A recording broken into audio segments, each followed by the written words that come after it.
whilst we wait for our guest. Now, my brother, my sister, there is something here that I would like to share with you. It's published on my Joy Online, and it was published today, the 15th of October 2021 at 12:39 p.m. Just today. It says, I am not foolish to set up Commander Sugar Factory without plans for raw materials, Mahama says. I read, former President John Dramani Mahama has accused the current government of deliberately failing to operationalize the Commander Sugar Factory. The 35 million factory built from an Indian Exim Bank facility has not worked since its commissioning in 2016. The factory was revamped to revive the local production of sugar, thereby reducing the importation of the commodity. But the story has been different. The factory has failed to produce sugar and is currently rusting away. The ruling New Patriotic Party, NPP, says that John Mahama failed to make arrangements for the provision of raw materials before proceeding to establish the factory. But John Mahama, responding to this, says that his government had a vision for the operationalization of the factory. According to him, the Indian government had prevailed on them to get the factory ready and later apply for funds to support the production of raw materials. Speaking in an interview on Cape FM in the Central Region as part of his thank you tour on Friday, Mr. Mahama said that the current government has deliberately purposed against applying for the funds. The Indian government offered to assist us with the project. We were to set up the factory first and later apply for a 24 million support for sugar cultivation from the Indian government.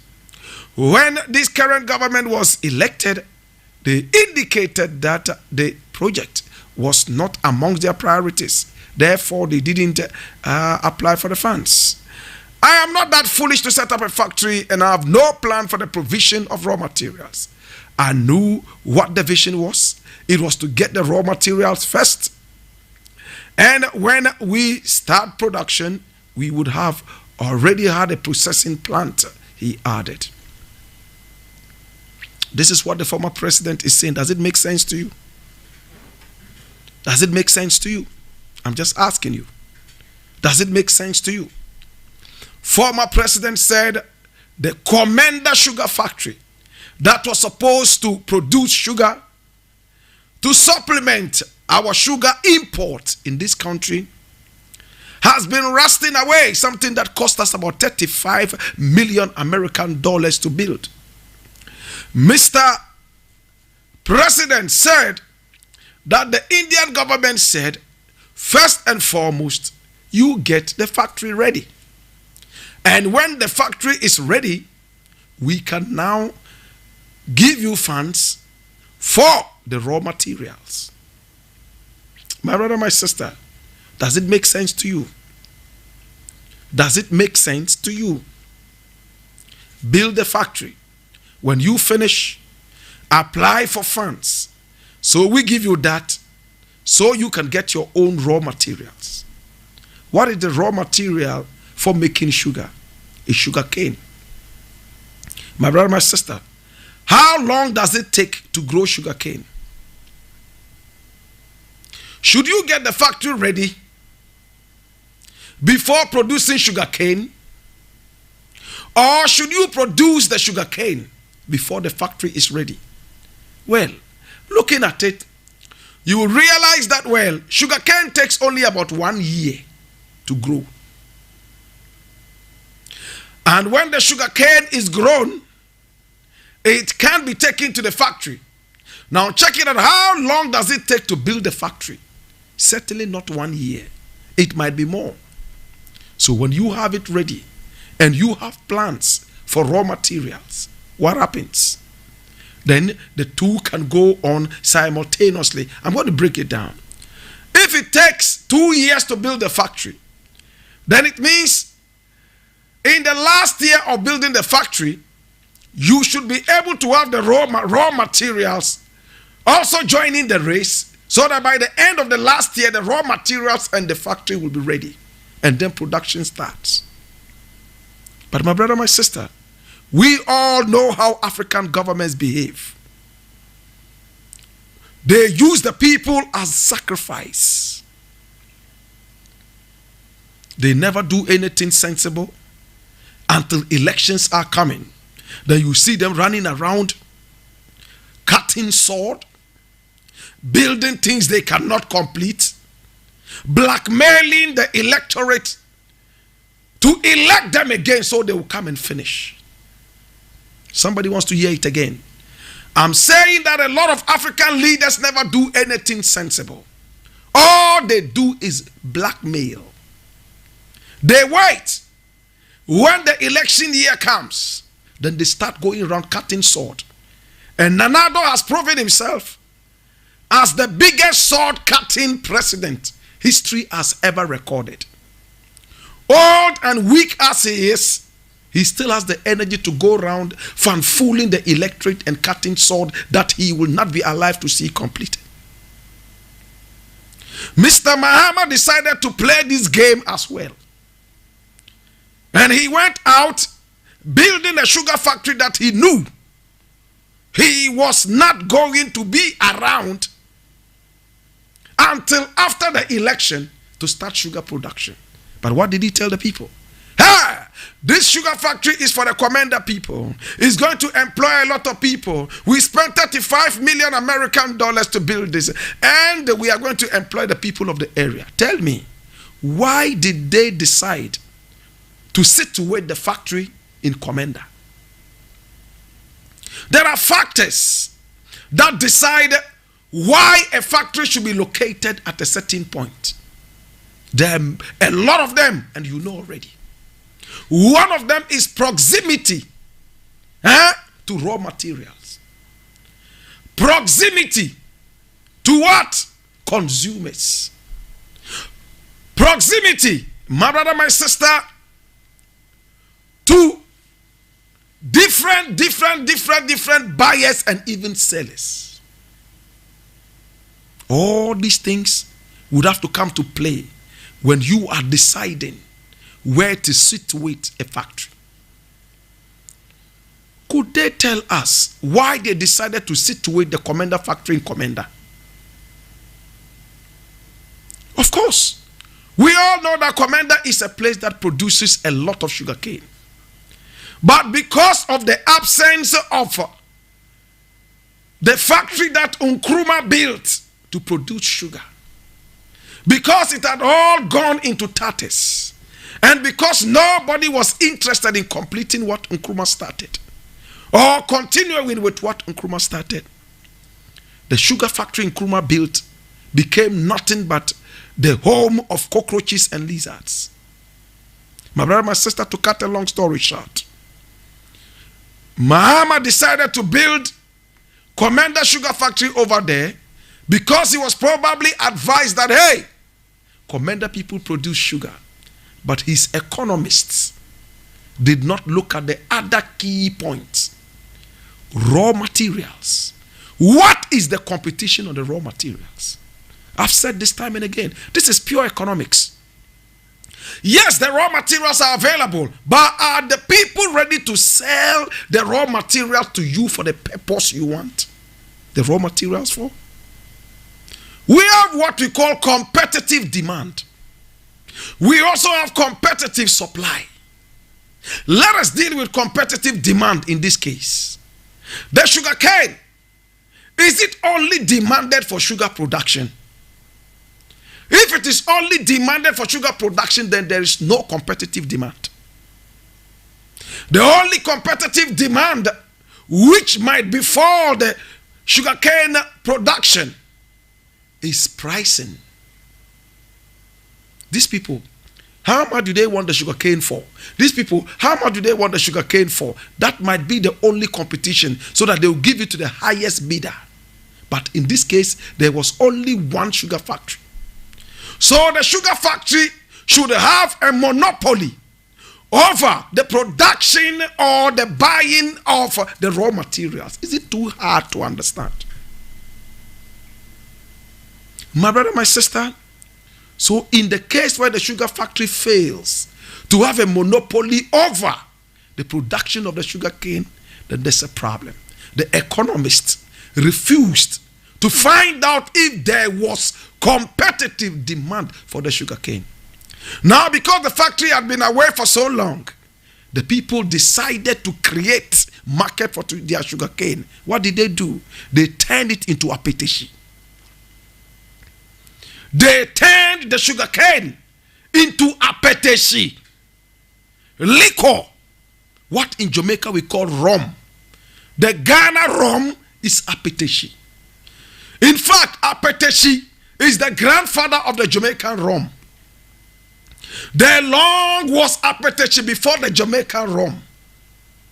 My brother, my sister, all those who took the hard drink to the West took it from here. Africans taught them how to do all these things. So sugar factory was built. They looked at Nkrumah, how he was going to get the sugar cane as raw materials for the people of Komenda in the olden days, and thought it was going to happen again. Unfortunately, Komenda people had found another market for their sugar cane, and that's apetition. So when the sugar factory came, they were not ready to give their sugar cane out to the sugar factory. They rather will turn the sugar cane into apetition. And by turning it into apetition, they were okay. They made more money instantly rather than supplying, and you'll be told that, oh, wait till next month when the checks will be ready. They instantly turn their thing into apetition. And to produce apetition, you don't need a factory. One barrel and one tube and fire, you're okay. That's how come Mohammed's sugar factory failed. The only way that sugar factory could have worked out, my brother, my sister, was to have the raw materials come in. So they needed to price the sugar cane or the raw materials high enough to compete out the apetition market.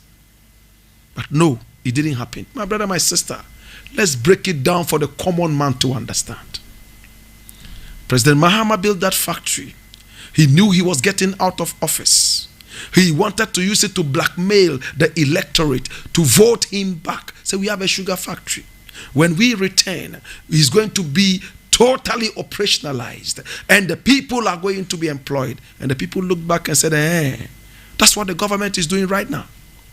Build roads and end halfway. When you vote us back into power, we complete that.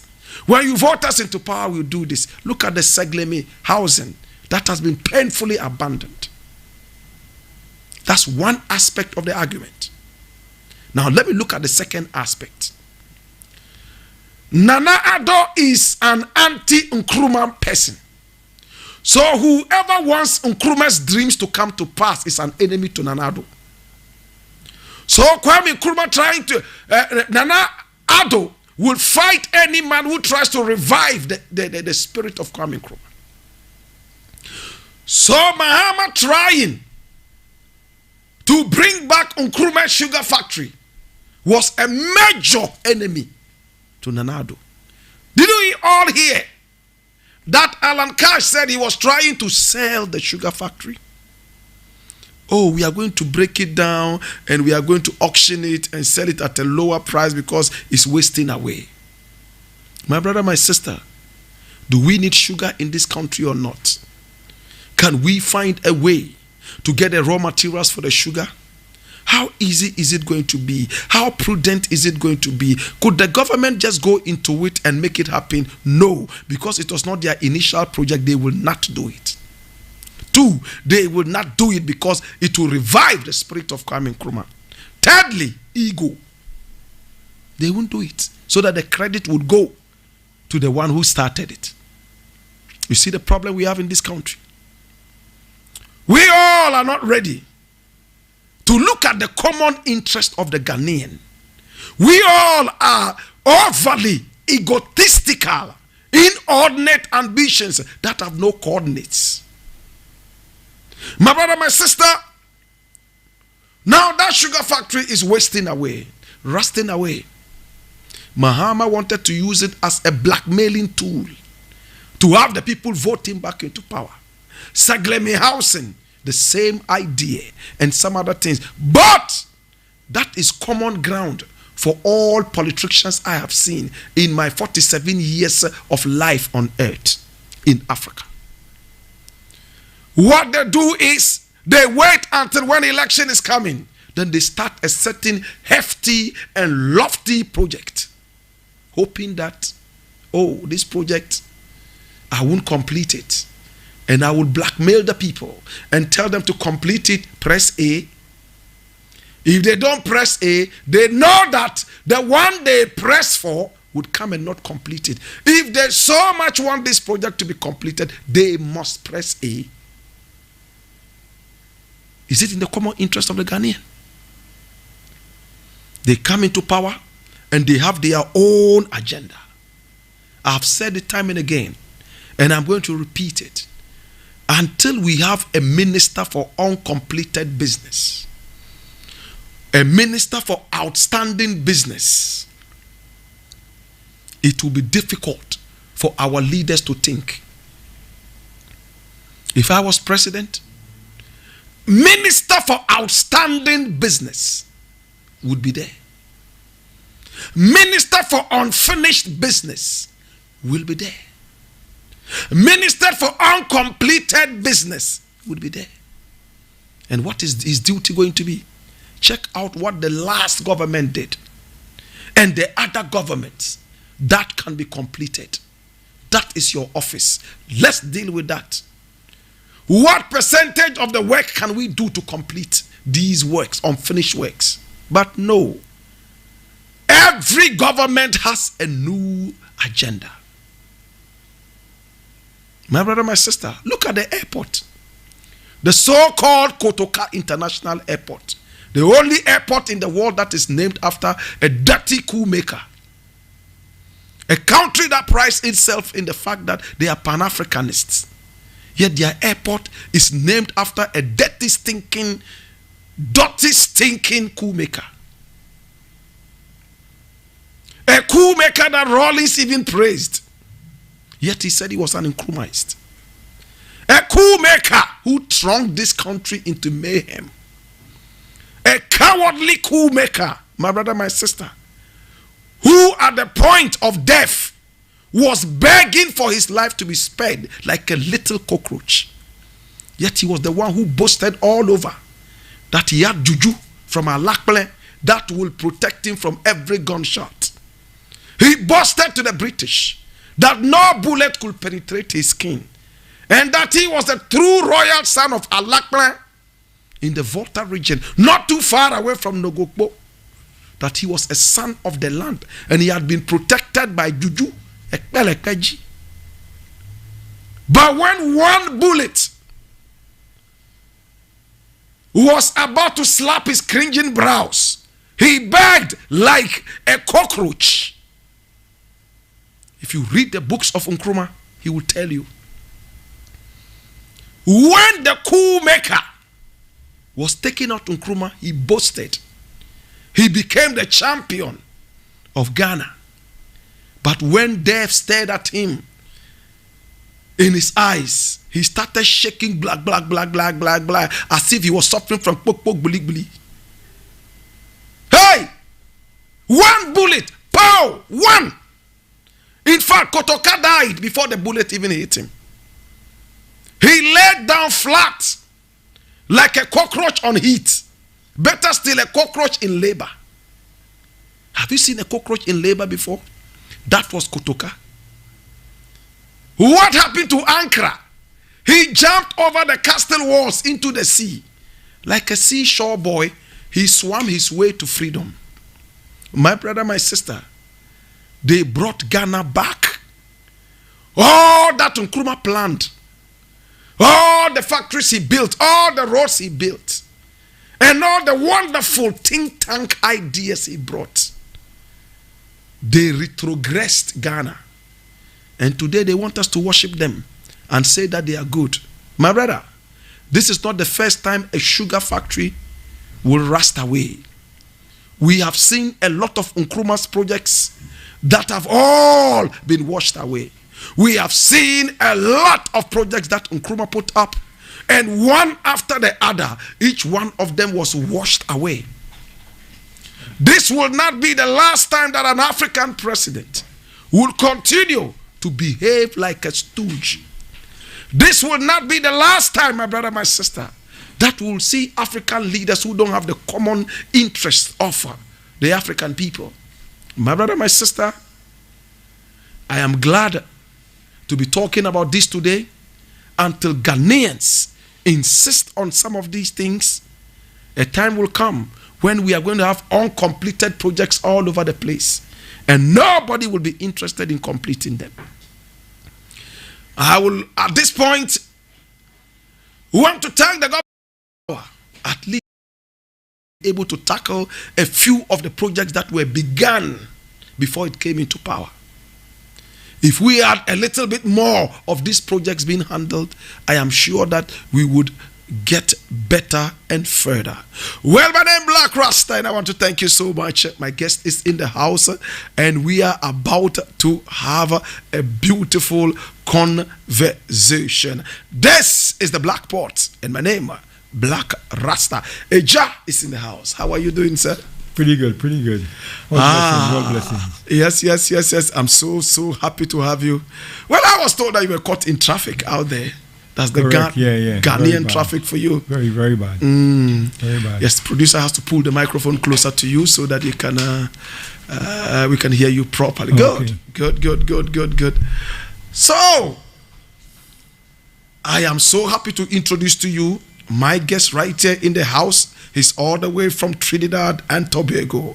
Oh my God, he's a connoisseur when it comes to Caribbean music. And today we're going to be talking Caribbean music. We're going to be talking Egyptology. We're going to be talking chemitology. Oh my God. Today we have a lot of different things to talk about, and I'm so excited to introduce my guest to you. His name is Dr. Amon Saba Sakana. You're welcome one more time. Thank you again. Now, Doc, I'm happy to be here. Yes. Doc, tell me, where were you born? When were you born? I was born in the island of Trinidad, which is a twin island state in the southern part of the Caribbean. We belong to a region in the area called the Eastern Caribbean, which includes Grenada, St. Vincent, and so on.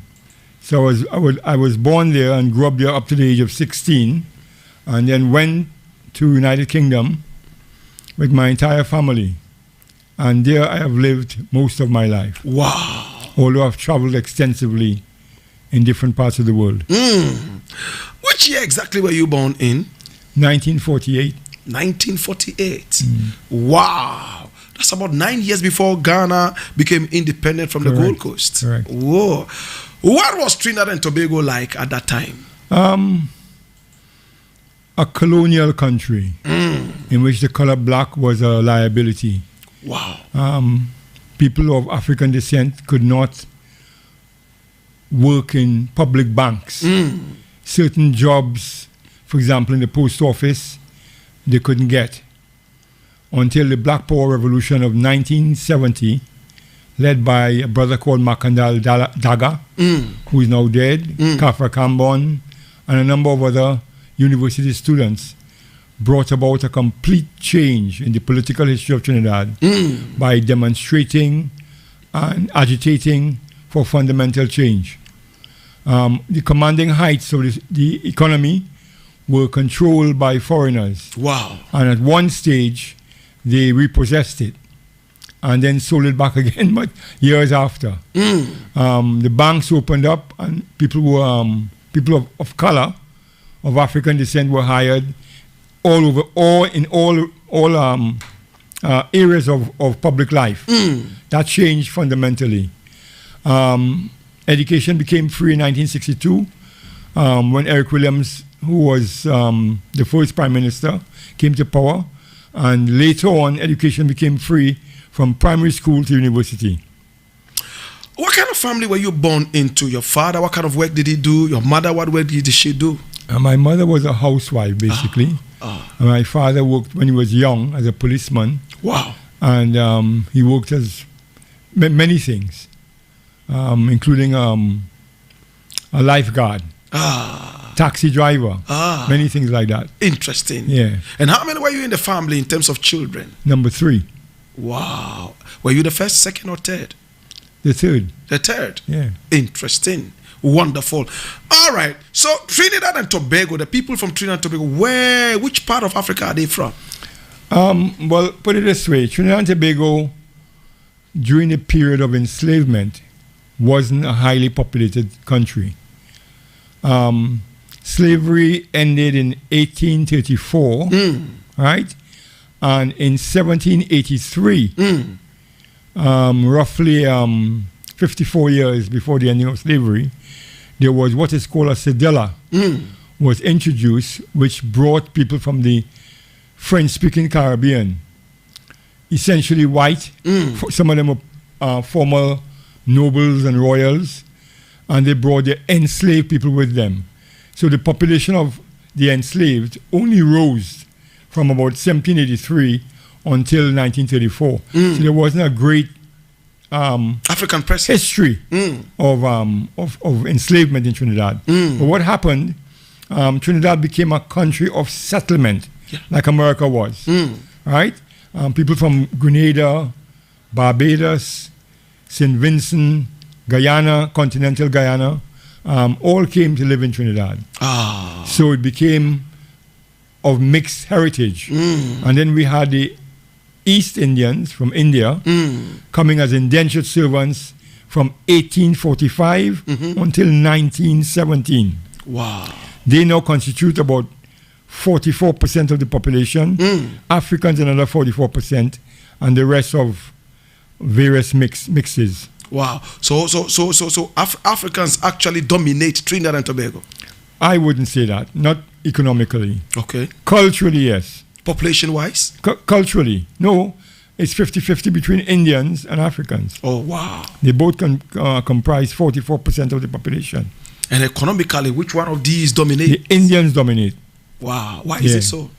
Well, Indians were not enslaved. They came as indentured. And some of them, on completing their contracts, which were between 5 and 10 years, received 5 or 10 acres of land. Africans didn't receive nothing. Africans were what? What were they in Trinidad and Tobago? Were they also slaves, indentured slaves? What were they? Yeah, they were enslaved. Enslaved, yeah. Interesting. Yeah. And the Indians were indentured slaves. Indentured, which means the contract laborers. They could become anything they wanted to. But an enslaved African had no option to become anything. He couldn't become a lawyer, a doctor, nothing. He was enslaved. Why was it so? Well, that's how slavery was. We call it chattel slavery by Europeans who brought Africans to the Caribbean and to the Americas, both North, South, and Central America, from the 15th century onwards. What informed Indians being indentured slaves and Africans being enslaved? Africans were captured. Indians were not captured. I understand that. They were peasant farmers who did not own land. The land was owned by the plantation owner, and they had a contract to farm for him. It was an exploitative system in which they couldn't own land. So when they heard about the possibility of getting a contract and getting land after, they came. A very interesting story I should tell you. Our most well-known writer, a man who now dead, is called Sir V.S. Naipaul. And he wrote about his grandfather who had went back to India. And when he reached India and docked at the docks, he saw many former Indians who came back to India trying to jump back on the boat to come back to Trinidad. Wow. Because the condition was so bad there. So I'm just saying, Trinidad was a place of possible development. That's right. For Indians and for people who were free. But for Africans who inherited nothing, gave a lot, culture, but inherited nothing. They didn't get any land, and they still haven't gotten any land. They didn't get any compensation. In fact, when slavery was abolished in 1834, the European plantation owners were compensated to the amount of 20 million. They were compensated. Who compensated? For their loss of they're enslaved by the British government. Wow. And in fact, that loan that the government borrowed wasn't paid off until 1975. Right? Interesting. And so people of color who were in the colonies and were paying taxes were paying off for their own abolition. Up until 1975. It was a top secret. Wow. You know? But nevertheless, Trinidad produced some outstanding people. Not only in sports, but also in terms of intellectual life. The main person was George Spadmore. Yes. Who was an advisor to Nkrumah, who worked with Nkrumah during the 1930s. And he was one of the conveners of the 1945 Pan-African Conference in Manchester. It was financed by a Guyanese Ethiopian guy by the name of, what's the name of the Ethiopian king before Selassie? Before Selassie? Yeah, and because Menelik. Menelik, yes. Well, he was the one who really put up most of the money for financing that. Interesting. And so Nkrumah, Jomo Kenyatta, and a number of other leaders were interacting with the Caribbean group who were already resident in the UK. Now, you got to England at the age of 17 in 1965, right? Yeah. All right. So when why did you decide to leave Trinidad? I don't have any decision in that. That's a parental decision. Okay. Yeah. Why did your parents take that decision? People always leave a country because they want to better themselves. That's why you have influx of migrants during the potato famine in Ireland in the 19th century to America. We have many Europeans from Germany and from the UK, poor people fleeing to America where there was better opportunity. Did you have a better life in the UK? Better life materially, yes. Educationally, yes. Absolutely, yes. Absolutely. To say otherwise would be to tell a lie. I understand that. How did you metamorphose from Sebastian Clark to Amon Saba Sakana? Well, first of all, let me explain this. Clark is not a slave name. My great-grandfather was Irish-English. And his mother was English. Oh. Right? She was Langdon, and he was a Clark. And we inherited that name. Okay. But as you become more conscious of your African heritage, you want to identify more with that African heritage because that has been the cultural impetus that define your life, not the European aspect of it. Right? So in doing that, that's when I went about changing my name in 1985 legally. I'm going to get back to this, but let me play the devil's advocate. Yeah. You have Irish blood in you. Your grandfather was Irish. He was both Irish and English. English. Yeah. Why did you not go after that ancestry, but rather the African ancestry? We had no inklings of any affinity with that group of people. We didn't. Because we had moved. My father moved from Grenada and was living in Trinidad when his grandfather died, my great-grandfather. Right. And my mother moved from Guyana to Trinidad. So we really didn't have any links. I didn't know my grandparents, nor my great-grandparents. I understand what you mean. Now my guest is Amon Saba Sakana. He used to be called Sebastian Clark. How did you choose your African names? How did you come by them? Well, I was into Egyptology for a long time. Good. Not formally, but studying it personally since about 1970. So I decided to have an affinity with that part of the land. And I see. That's it. I see. So Amon, Saba, Sakana. Where is Amon from? Where's Saba from? Where's Sakana from? Are they all from Egypt? Amun is the proper pronunciation. Yes. But it's also known as Amen, as you say in the prayers. As the Muslims say Amin. Yes. It's the same word which points to a monotheistic God. During the New Kingdom, about 1500 BCE, before the Christian era. So he was a popular god of monotheism, represents monotheism. One God. One God. And Saba is Egyptian, ancient Egyptian, or I say Kemetan, which is their name given to themselves. Kemetan name, which means both star in the sky and pupil. Wow. Pupil or student. Sakana is Somalian, which means to give praise. Why did you pick up Sakana from Somalia? It fitted. It fitted. Yeah. Interesting. Yeah. All right. So this is my guest. I'm on Saba Sakana, and he is well read, and he is taught in several universities around the world. I don't even want to start mentioning them. University of Warwick, University of Kiel, the Goldsmiths University of London, the Institute of Education, University of Hull, Leicester University, University of Exeter, University of Essex, Reading University, and the list goes on and on and on and on and on. What is your interest in teaching? I have not been principally a lecturer. I've been a guest lecturer, mainly at all those universities, but not as a permanent job. Yes. I worked part-time as a lecturer all over, in different places.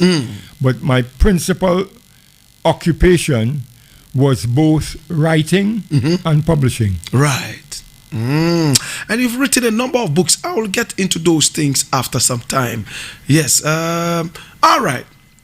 So having moved to England, and then you lived in England for, quite some time. Yeah. How did you get into the Caribbean music? How did your interest go towards that direction? Well, when we came to Britain in 1965, me and my family, unlike most of the people who migrated, we went into a private house which was co-owned by my aunt, my father's sister, and her husband. They owned two properties, and we lived on the ground floor on one. So we didn't have any difficulty with racism, trying to find a place and all of that kind of stuff. We didn't experience that. We moved straight into a house that was family owned. Right? That's number one. I, from the age of 14, have always wanted to be a writer and was writing poetry and short stories in Trinidad before I left. So it's something that I wanted to pursue. So at the age of about 18 years old, I started making, going to places where I would meet other Caribbean people. Unfortunately, I met the right group of people, and that allowed me to write my first article at 19, for which I received the priceless sum of £5. Wow. Congratulations. That was in 1969. Wow. Right? So meeting the right people is really a key to getting on in your life. Fortunately, there was a gentleman who is my very good friend, who I met when I was young, Horace Ove. He was a filmmaker, a photographer, an artist, a chef. He's made the first full-length feature in the history of Britain as a black man. And he has been honored in many ways. Anyway, I met him, and I worked with him, and through him I met other people and so forth. Right. That's how I began to do freelance journalism. And we did the first film for BBC TV in 1970. I wrote the scenario, and I did about 50% of the interviews. Wow. And that was done in 1970. And it was called Reggae. Wow. Reggae? Reggae, yeah. Reggae? Reggae. Interesting. Yeah, in London. Reggae? Correct. Why not Calypso? Well, Calypso had long gone as prominent music in Britain. That was very popular in the 50s and the early 60s. By the mid 70s, when Jamaican popular music came in, and in the UK, the most dominant Caribbean group were Jamaicans. They constitute at least 50% of all those who migrated to Britain. Right. So their culture was more dominant. Right? So you'd find that anybody from any part of the world, including Africa on the continent, Right. if the young people are being authenticated in their culture, they would adopt a Jamaican accent. I see. Right? So there's no barrier between continental Africans and Caribbean Africans Right. in the UK, none whatsoever. My guest is the man I'm talking to right now. Very interesting. I'm on Saba Sakana. Oh my God. He is a writer, he's a cultural studies specialist, and a chematologist. What are you talking about? And he's a specialist when it comes to Caribbean music. So when you, okay, let me look at this first. Calypso Yeah. and reggae, which came first? Calypso. Calypso. Oh yeah, long. Long before reggae. It has a 200-year history. Wow. Tell me more. Jamaican popular music only has, say, 1964. Wow. You know, they had a thing called mento, which is something like calypso. But they didn't have the variety of topics and subject matter Right. as in calypso. Proper name of calypso is really kaiso. Kaiso, that's what it's properly called. But people interpret that. They say, well, probably the Africans are saying it wrongly. So the word is calypso, which is Greek. But the word kaiso is really Igbo. And it means let us join in. Wow. Yeah? But many of the young people don't know that. It's the older generation from the late 19th century, 20th century, they knew the meaning and they actually used the word. You know? They actually used the word. How did Calypso start? Well, first of all, we have a long musical tradition here in Africa. That's the first thing we should start from. Yes. And anybody who moves, they move like a turtle on their back with their culture. They don't take their physical house or their even foodstuff. They couldn't do that. But they come with their culture. And that culture, as you well know, there are instances where you can criticize a chief or a king at certain times of the year and tell him exactly what you feel about him. And that aspect of it, because it cohered with the condition of African enslaved in the Caribbean, Right. they used that as the dominant means of expressing dissatisfaction with the condition. So that happened 200 years ago in Trinidad in an area called Digomating. And there was, as early as that period, there was also the king of Kaiso. King, and not the queen, but king of Kaiso. And they were very well known in that period. Okay, so what really was the purpose of Calypso? What was it supposed to do? The real purpose of Kaiso is he acts as a popular reporter. Any subject matter, whether it's a woman,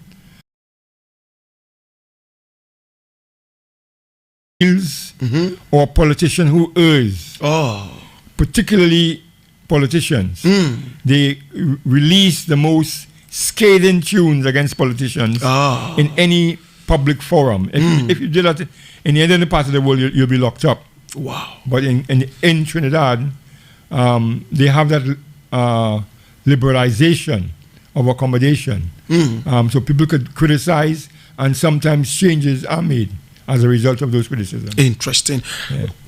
Do you remember any such songs that caused any special change in Trinidad? Oh gosh. I remember a song by Sparrow. Sparrow, yes. Called Dan is the Man in the Van. Okay. Right? And that was the British colonial system had what they call West Indian Reader. They had 5 West Indian readers that were taught in primary school. Right? And they had like, he talked about in the song, for example, somebody jump over the moon, and stupid rhymes like that, very silly rhymes. It had nothing. And he ended by saying, if I was bright, I would have been a damn fool if he had learned that, right? So since those days, they reoriented the syllabus, whereby it became more concerned with the Caribbean experience itself. Okay. So that's one example. That's one example. Yeah. Okay. And I realize that Calypso also talks a lot about sex. Yes, all I said, comment on anything. That's one part of it. Talking about sex. Sex. Expressing one's virility. Yes. As a man. Yes. You know, and fella also continue that. Because he used to say he represents black power. He could sex 6 women in one day. Yeah. And a white man can't do that.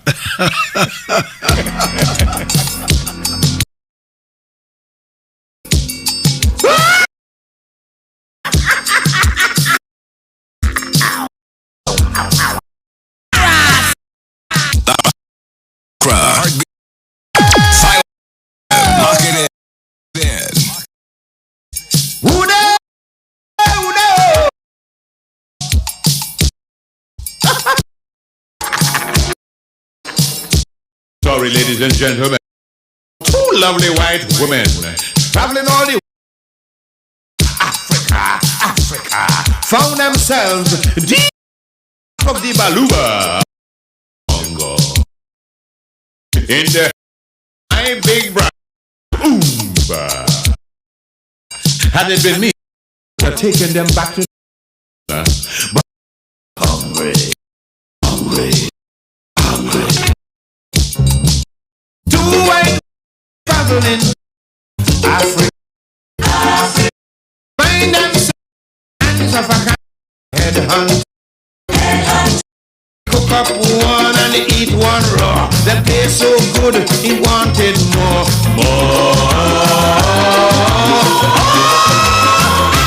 Me want more. I envy the Congo. The heartbeat of Accra. Xylophone FM. Locking in. Never ate a white meat yet.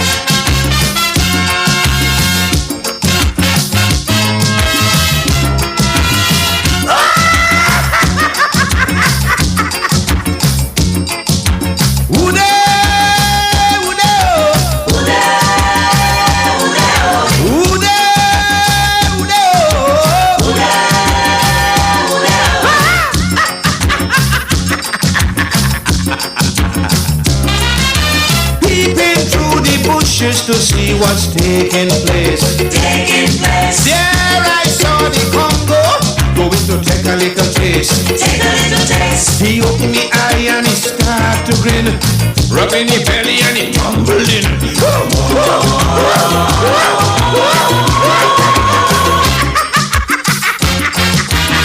I envy the Congo man. I wish it was me. I want to shake his hand. He eat until his stomach upset. What about you, Rico? Yeah, you lie. His name is Mighty Sparrow. Woo! Very, very interesting. He's a very well-respected figure when it comes to Calypso and beyond. This is the Mighty Sparrow with the Congo man.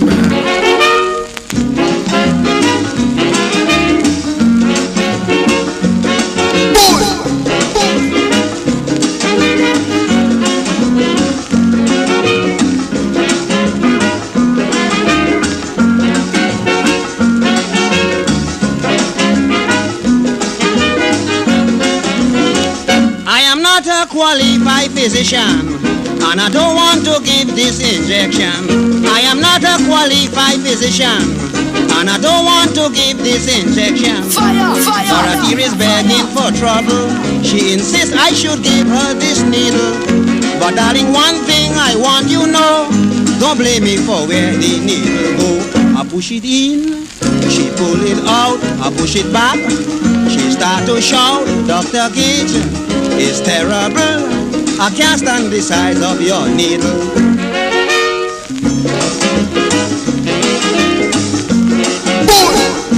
Fire!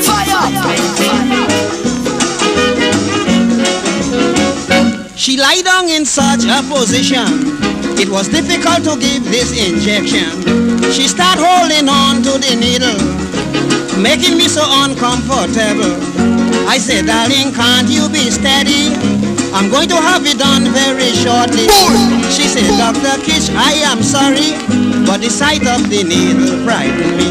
I push it in, she pull it out, I push it back. She start to shout, Dr. Kitch, it's terrible.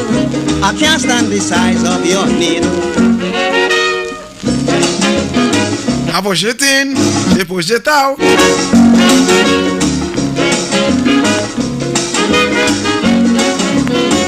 My guest is Dr. Amon Saba Sakana. Oh my God. And we are having a beautiful conversation on Caribbean music, chematology, and more. What are we talking about? Now, how do the high-class people in Trinidad react to songs like this? The same way as a working class person does. Interesting. There's no difference in reaction. The upper class eat the same type of food as an ordinary working class person. There's no difference in the food. There's no difference in the response. Once you play Trinidadian music, they all go wild and mad. Wow. So that's what you have is class difference. You will have class prejudice. But in terms of the culture, it's shared across the board. Reggae. I mean, you have done a lot of writing about reggae. You've done a lot of interviews about reggae. Reggae as compared to calypso. Which one is more recognized around the world today? Well, today is reggae. Not just today, but for the last 50 years. Why? Well, because calypso no longer had an appeal to the international market. I mean, it achieved many, many firsts. Harry Belafonte made the first Kaiso record that sold 1 million copies. First record in the history of the world that sold 1 million copies. What record was that? It's an album. I can't remember the name of the album. No problem. But Harry Belafonte is a well-known American-born Jamaican parents. Yes. Actor, civil rights activist, singer, and so forth. So that was a first. And you have, calypso was well known in West Africa in the 1950s. That's right. Very, very well known. It used to be exported from the UK by a company called Melodisc. I see. He's one of the companies, a Jewish man who used to explore Kaiso and ship to West Africa. So it was a popular music then. But then when the migration came and the dominant group was Jamaicans, you of course had that culture dominating because they were in the majority.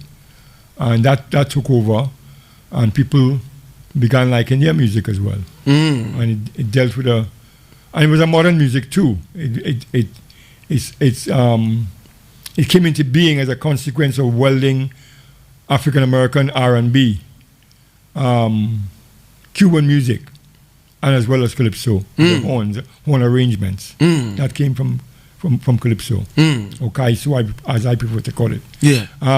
So it's a mixed modern music. With Kaiso was purer, right? And the first music recorded in America in 1912 was done by Lovely String Band, and as the first music recorded by any African in the Americas, done by Trinidadians in 1912. Wow. Yeah. How do Trinidadians receive reggae music? Very well, just like everybody else in the world. Do they receive it better than calypso? I wouldn't say better than calypso, but it appeals more to younger people. Because that is the thing now. Calypso is no longer a very popular art form, but you have soca, which has replaced it, but appeals mainly to dance. Okay. Yeah, it's mainly a dance music. It doesn't have any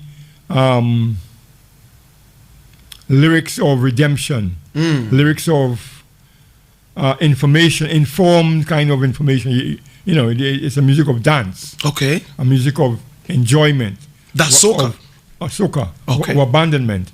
But Jamaican music, because it comes from, influenced highly by Rastafari, it has a lot of social themes, as well as love themes, and other themes. And that hasn't changed. I am interested in soca and reggae because I still do not understand why reggae music will tower above soca. Soca originally discussed all these things that reggae is discussing now. No. Is it about... Not soca, calypso. Sorry, calypso. I'm talking about calypso. Sorry about that. Calypso talked about the same things that reggae music is talking about. Is it about the rhythm? It's about marketability.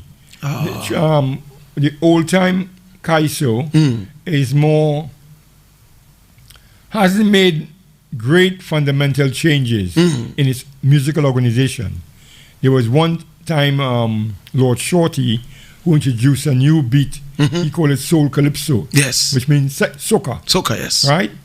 And that was emphasizing the bass in the music, which he fused with African American music.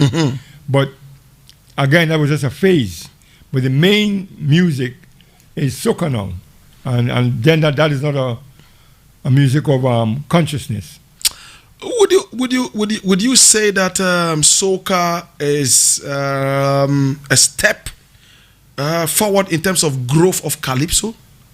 I wouldn't say it's a step forward. Or it's a step backwards? I would more like to see it as a step backward. War. Because it's no longer involving teams of involvement, teams of commitment, teams of politicization. You don't get those teams in soca like that. Would you say that Lord Shorty, who later got known as what's his name? He later got known as Ras Shorty. Yeah. Would you say that he founded soca? Yes, he was the founder. The founder? Yeah. Interesting. Everybody knows that and accepts that. Everybody knows that. Yeah. That's same here.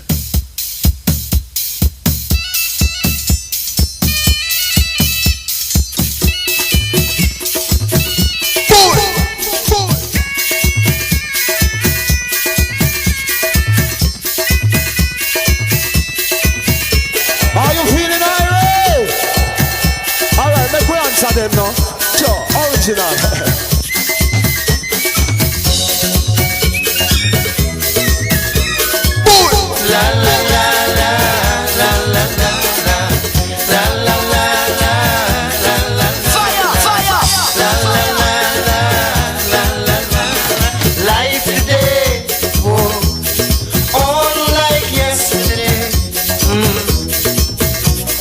Friendship gone, leaving hate and scorn, yeah. Never living like stranger with never. No love, sir, no love, sir, for one another. Are you feeling irate? To unite people as one and create a song I hope it live on. From generation to generation to generation. Sing Shanti Shanti Shanti Purnamada Purnamidam Purnamoda Chanti Shanti Shanti Shanti Purnasya Purnamadaya Purnamewa Washishiyati Shanti Shanti Shanti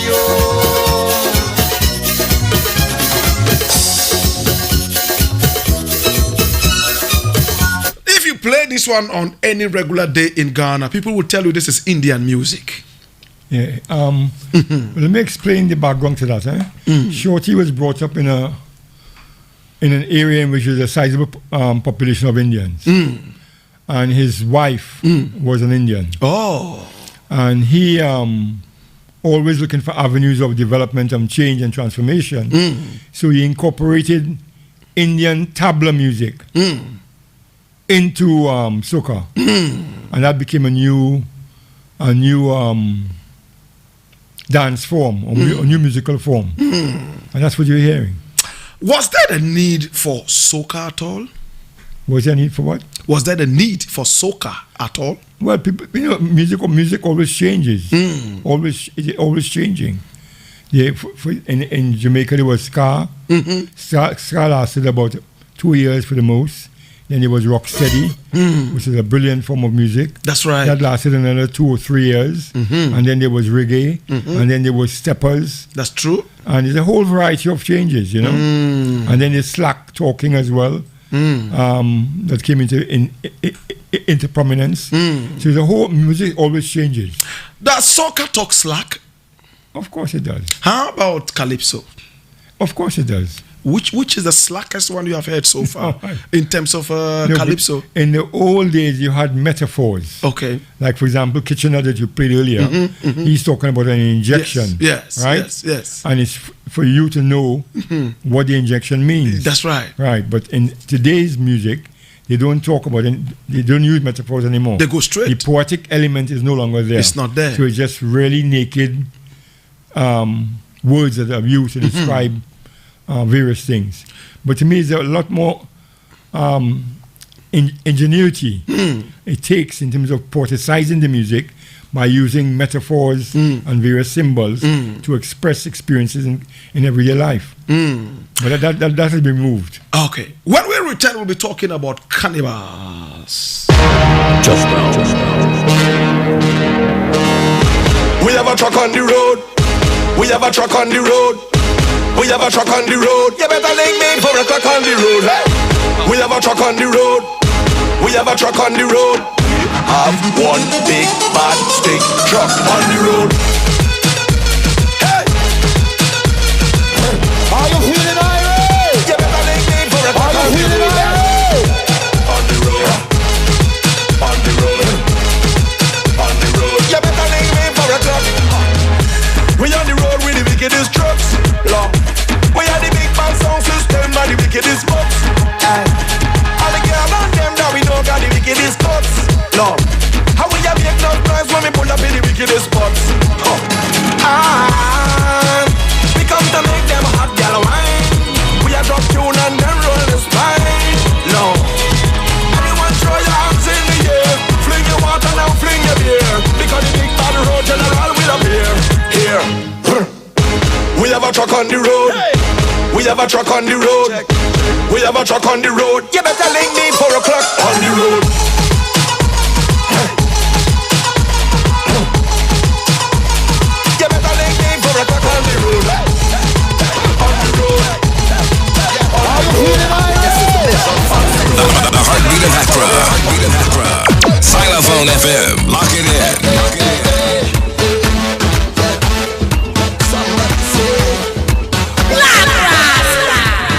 The heartbeat of Accra.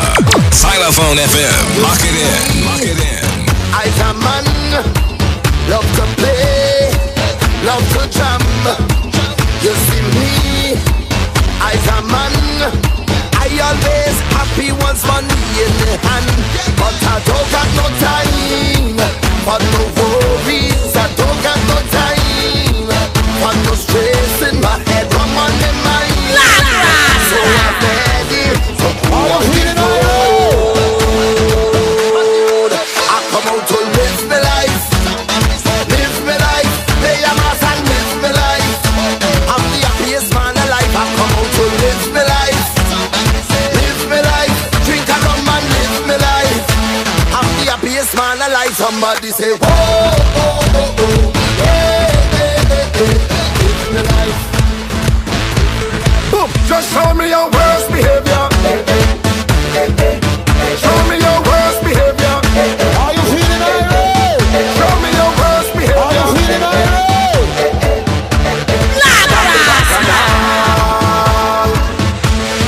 Party turn upside down. Beer bashment in tow. And the girls them whining down. Alcohol on me whining up on the ground.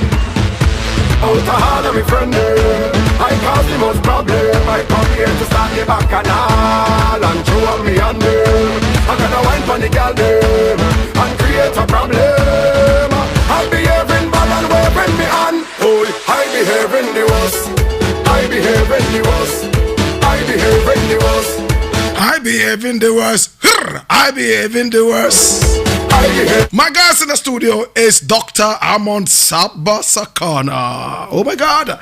And this is music coming out of the camp of Skinny Fabulous. Earlier you heard Michelle Montana and of course my very good brethren coming in with Truck on the Road. When I was in America a couple of years ago, I mean, these were the songs on the streets of America. The carnivals and all. Would you say that carnivals have helped to support Caribbean music, especially soca? Absolutely. Absolutely. All over the world. Do they play soca, I mean calypso, during, I mean, some of these events? I'm talking about carnivals. On Carnival, yes, because they have a competition called the Road March, right? And it's a song that is most played by various bands performing in the Carnival, and that happens every year. The man who is recognized in the past as the greatest exponent of that was Lord Kitchener. You know, he was a great man with that. And then Marshall Montano and many others have come after. And it's still the same, where it's the most performed song on the road, whilst people are performing in the Carnival Arts, that is considered to be a hit with them. What is Bacchanal? Bacchanal. Bacchanal is what you call you know, how can I put it? Okay, there are at least two ways in which we can describe a bacchanal. You know, you have a saying here, Walhalla. That is a bacchanal. What Walhalla? Okay. Meaning you're doing something way out. Yes. Or you're being extremely rude. Or you're doing something that is not orthodox. You know. That is what a Walhalla is like, what a bacchanal. Right? You may have two women fighting in the street over a man. That's a bacchanal. That's a bacchanal. That's a Walhalla as well. Right? Interesting. Yes, correct. But that's the kind of conversion you have. Interesting. Yeah. Interesting. And bacchanal could be even somebody doing an incredible dance. You know? Yes. And making everybody look small. Yeah. And say, wow, what a bacchanal, you know? Interesting. Fire! Yes. Okay. So, with this one coming in carnivals, helping in with soca, especially soca, I normally see people come up dressed in all kinds of things. There's a lot of skin to show and all that. What kind of culture is that? Where is it from? Yeah. First of all, we have 2 days of carnival.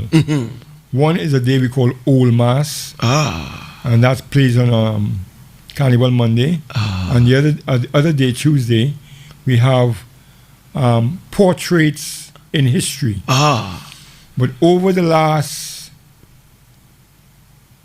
25 years, it's been creeping into the dominance of women playing mass, which they didn't before. It was mainly men who played mass. Mass, what is that? What is the old mass?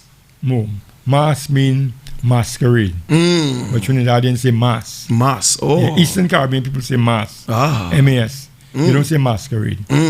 Right? So we have women doing that. And some bands now, to appeal to women in general, they would design these bands with women with skimpy outfits. Like that one there. And a lot of furthers you see up on the screen there. Yeah, worse than that. Worse than that. Yeah, that's nothing. And okay, show me something that is something, yeah? Producer. He's going to show me something that is something. This one is almost covered. Show me something that is more skimpy. So the skimpy things, and that has become dominant. But once in a while, a band will come through with authentic historical moments. In the 50s, 60s, 70s, used to be a band who would go away, a designer would go away to, say, Japan, and he would study the history of Japan and come back and start designing costumes to produce a band, Japan, Land of the Kabuki. Okay, like something like this? Right? Or this is also nothing? No, that's nothing. That's nothing. No. So give me a skimpier one. This is nothing. Yeah. Okay. Japan and then they might portray the Zulu warriors, right? But those things are very rarely occurring today. It's more a woman showing her body. Yeah. You know, she would exercise 3 months before the carnival. Everybody goes into exercise. Oh, wow. Tell me more about that. Strong gym work. Strong gym work so they can have stream fantastic bodies. And then they'll come out and put on these very skimpy things and dance and enjoy themselves. Interesting. So what is the importance of the carnival at all? What is it about? Like I said, the historical reason is they portrayed aspects of history, or even at one stage, especially in Old Mass, caricatured the slave master and the colonial order. Right? Someone might play a governor. If they heard a rumor that the governor had sex with an underage girl, or he had an outside woman, right? They would portray that in Mass. And ridicule him. So that was the purpose of Mass. Oh, to ridicule people? Ridicule, to send up, and also to portray authentic aspects of history. Where is this culture from? Where is it from? 100% from Africa. You had masquerade, for example, when I was a young person, and it still happens today. I've seen it many times. So let's say a guy portraying a Caribbean Indian, not Indian from India, indigenous Amerindian, a Warao, or somebody like that. No, he would dress up in all his costumes, and he'd also be speaking in a language. But I was told that language was not American Indian language or Caribbean Indian. It was an African language they were speaking in. Which country was this? Which continent came? What I don't know. I don't know. Where did we hear this? But I imagine it's Yoruba. I imagine it's Yoruba. Now, I hear that some Congolese language and even Twi are still spoken in Jamaica. Is that true? Yes. Oh, wow. Amongst very small minority people who live in the country. Very tiny minority. But they speak it fluently. In Jamaica? I have heard them speak it myself. Congolese. And Twi? And Twi. In Jamaica? In Jamaica. And many of the constructions of the English, when Jamaicans say, me this and me that, you know, me want this, is a translation of me in our kind of language, meaning I. It's not bad English, it's just a transference of the language from the original to English. Wow. And we have many things like that. For example, in Trinidad, a person who is a very close friend, you'll say that person is your Makome. But you say, what's it, Makoma? Makoma, yeah, that's right. Makoma. Yes. But we say Makome. As if hearing it and pronouncing it. Yes, but the same thing. And there are many examples like that. Interesting. You know? Yeah. But why is the food so varied? Why is the food so varied? Yes, so varied. I mean, between African food and then... well, basic foods are not varied. We have what we call akra, what you call akara. Akara, yes. Right? But our akra could be made with saltfish. And in West Africa, you can make akra with different things. Right? And it's fried. We have basic rice and peas. That's in Africa as well. You have fried fish. Basic African item of food. A whole variety of things that say yam, cassava. You have sweet potato. Cassava in Trinidad? Yes, that's a staple diet. Wow. Staple diet. You have plantain too? Plantain is a staple diet. Interesting. Fried plantain is a staple diet. Some people boil it. Okay. And some of the older people would pound the plantain. Pounded plantain. Wow. Yeah. They pound the plantain? Pound the plantain, yeah. And eat it? And eat it. Interesting. Yeah. Okay. So still talking about the carnivals, you know, the sisters who come out dressed skimpily and all that. Yeah. Do the laws come down on them as indecent exposure? Nothing like that? Not on carnival days. No. Marijuana use in Jamaica is very, very wide. Yeah. How is it in Trinidad? In Trinidad, it's legal. It's just turned legal. You can grow 4 plants without a policeman ever arresting you, and you could have X amount of marijuana on you without being arrested. So it's decriminalized. Decriminalized. It's no longer a criminal offense to have marijuana. Marijuana. Yeah. So my guest is Dr. Amon Sabasakana, all the way from Trinidad and Tobago. Oh my God. The people of Trinidad, are they different from the people of Tobago? Tobago is a more African island. More African in the economy and everything else. And in their everything. They control all their businesses. Grocery stores, car rentals, everything controlled by African Tobagonians. They didn't have an Indian population coming in there. Only 2 places in the Caribbean that had vast Indian population, that's Guyana and Trinidad. And in Guyana, the Indians are in the majority. Yes, true. I was in Guyana and I saw that. Yeah. Why is Trinidad so interested in Ghana? Check it out.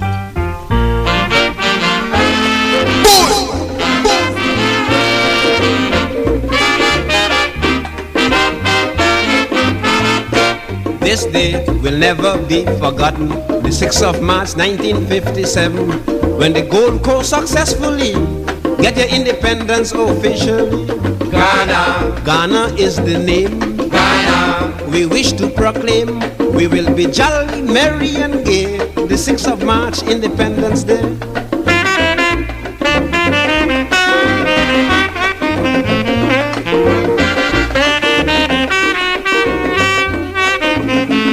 Dr. Nkrumah went out his way to make the Gold Coast what it is today. He endeavored continually to bring us freedom and liberty. Fire! Ghana is the name. Ghana, we wish to proclaim. We will be jolly, merry and gay. The 6th of March, Independence Day.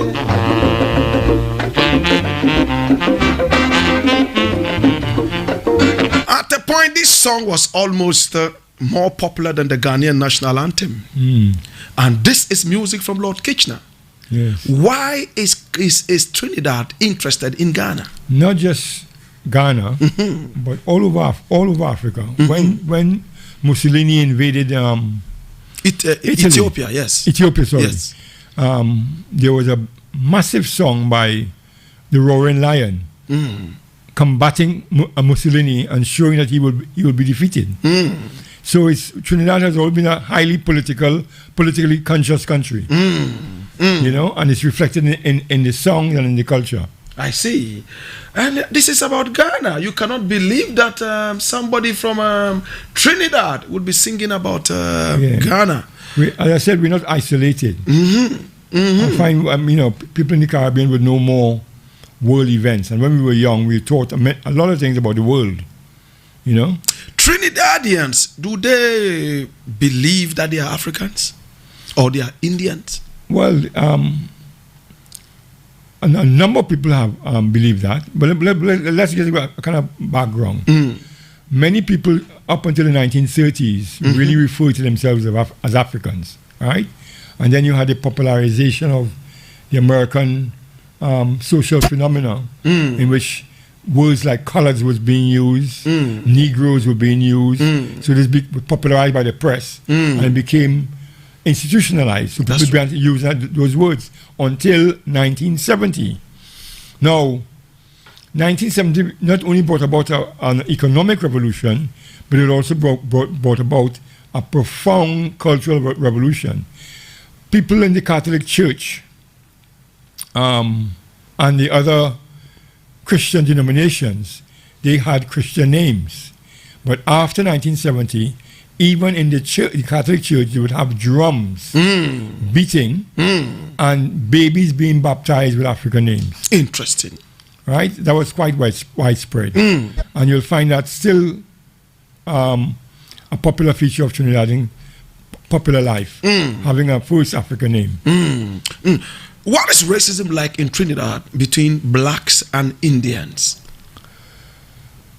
It's a difficult question to answer because there hasn't been any major physical war between the two. But we have to contextualize Indian historical culture. It was a caste-based society in which human beings were divided into 5 essential castes. One that deals with it from the shoulder to the head, other one from the shoulder to the waist, another one from the waist to the knee, another one from the knee to the ankle, and beneath the foot was the black Sudra. Interesting. Who are now called the untouchables. Right? Yes. And also referred to as the Dalits. They were the ones who were under the feet. So having that imbued in them, the lighter complexion Indians, that was always sought after, to be light skinned. And so that was brought with them with that racial hierarchization of color in Trinidad and in Guyana. So they would privately say among themselves, and sometimes even in public confrontation, would call somebody a nigger. Right? I have a friend of mine whose grandmother came from India, and she was black, a black Madras woman. And his father came from Oman in the Middle East. And she would refer to them who were light-skinned as niggers. Wow. And she was black as coal. Wow. Yeah. One of the sons of this land that we respect so much is a legend when it comes to high life music. His name is Ejako Nimu. He was in Trinidad recently and he met with some of the wonderful singers, old-time calypso singers. What's the name of the musician? Ejako Nimu. He has your name. I know him, I know Nimu. Oh, you know Ejako Nimu? I interviewed him in 1986. Oh, you met him in 96? Yeah, in London. 86? Yeah. Wow. Yeah. How do you find him? Fantastic. Great guitar player. Yes. Yeah. He was in Trinidad. He met with Lord Pretender and he also met with Lord Kitchener. Yes, I saw that. Watch him, man. I now seen you are both extemporaneously. Pay attention to Lord Pretty. My friend told me you come from Ghana. You met Pretender and Kitchener. Two of the greatest that they ever had, as true Calypsonians in Trinidad. Extempo genius and grandmaster, namely Pretender and Kitchener.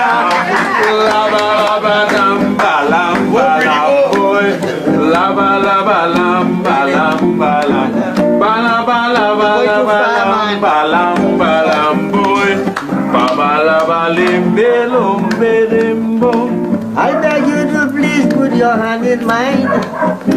Let's hope our friendship remains sublime. And don't forget the Lord Pretender whenever I visit in Ghana. What is your name? I would like to know. Konibo.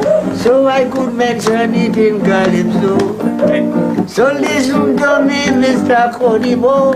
Thank you. Tell them you met the grand genius of The characteristic of Calypso is the ability to compose lyrics on the spot or extemporites. In Trinidad, Pretender is known as a master of this art. It was a pleasure to hear him as he turned his attention to Lance, who was not playing the guitar the way he wanted. It's only the last line you have to sing. You're really interrupting the extempo king. And your continued interruption is spoiling Pretender's concentration.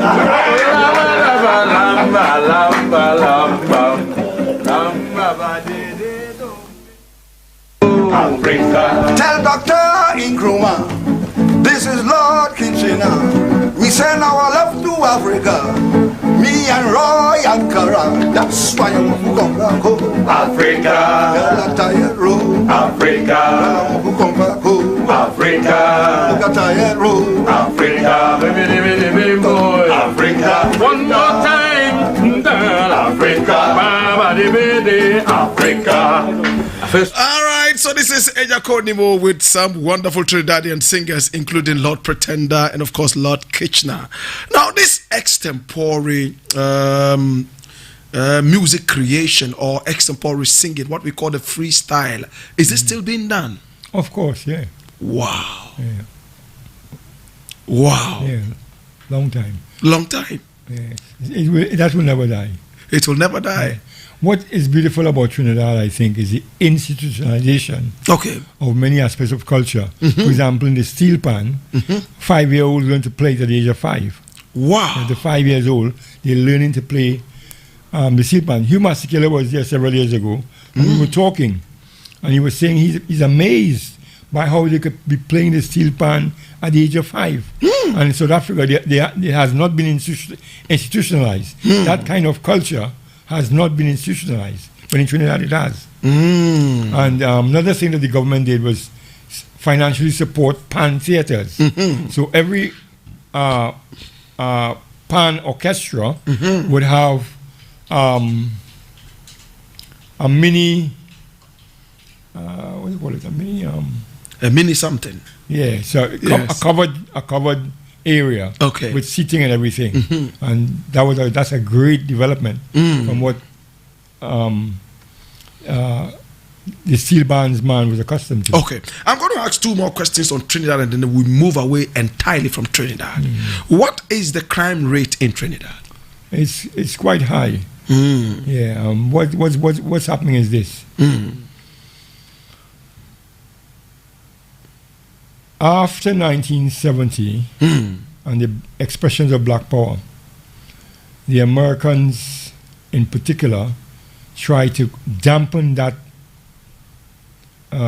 enthusiasm by introducing cocaine. Right?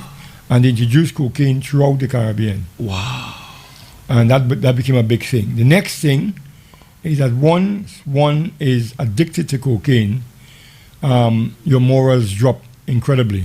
I'm going to rewind it. Why did the Americans introduce the cocaine to the Caribbean? Well, I just told you. Yes. Because of the expressions of Black Power. Wow. Right, which means it's a destabilizing threat to American businesses. I'm going to rewind it.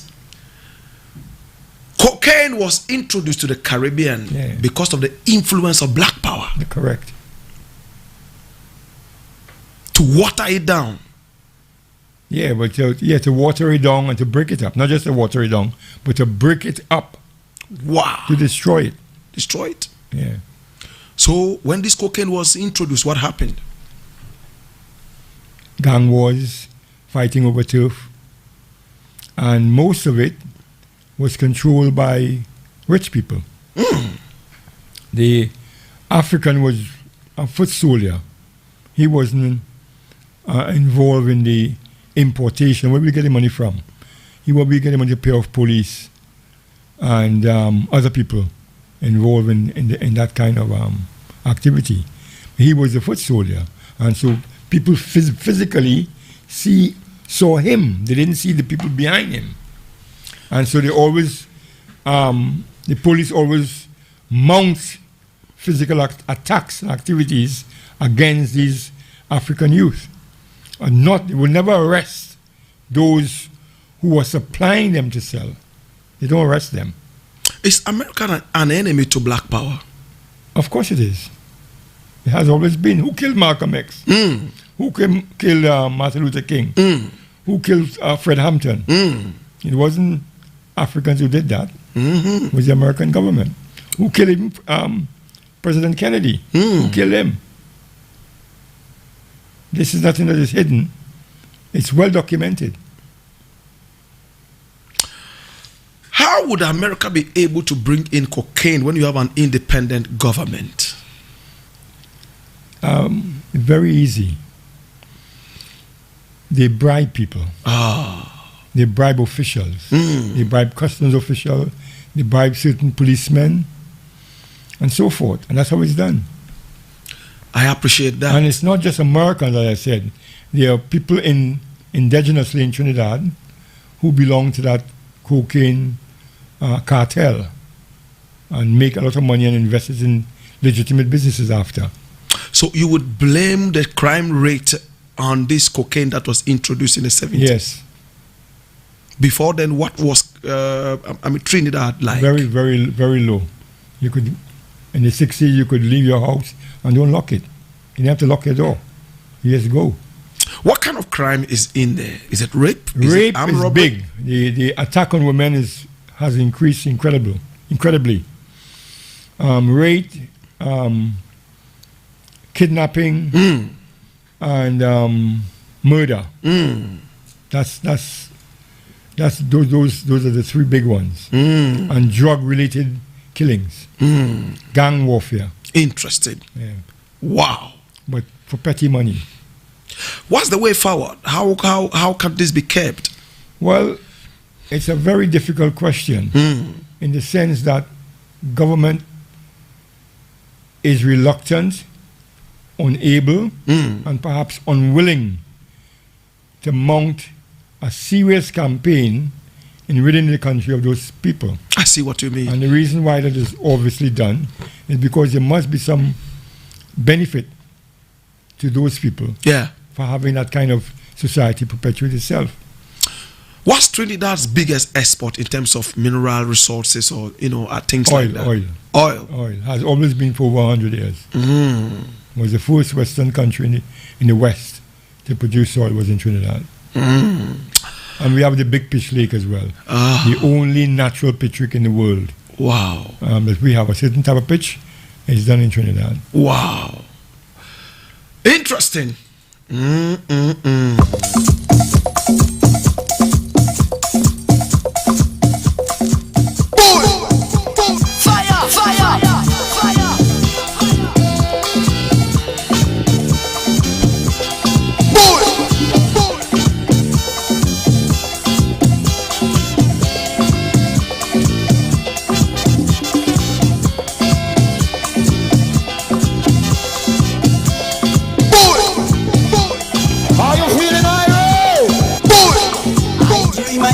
Africa, and I was a warrior, hunting lion and tiger, brave like my forefather. And when the darkness gather, we sit around a fire, telling of the bravery and courage of our great ancestors, and we chanting.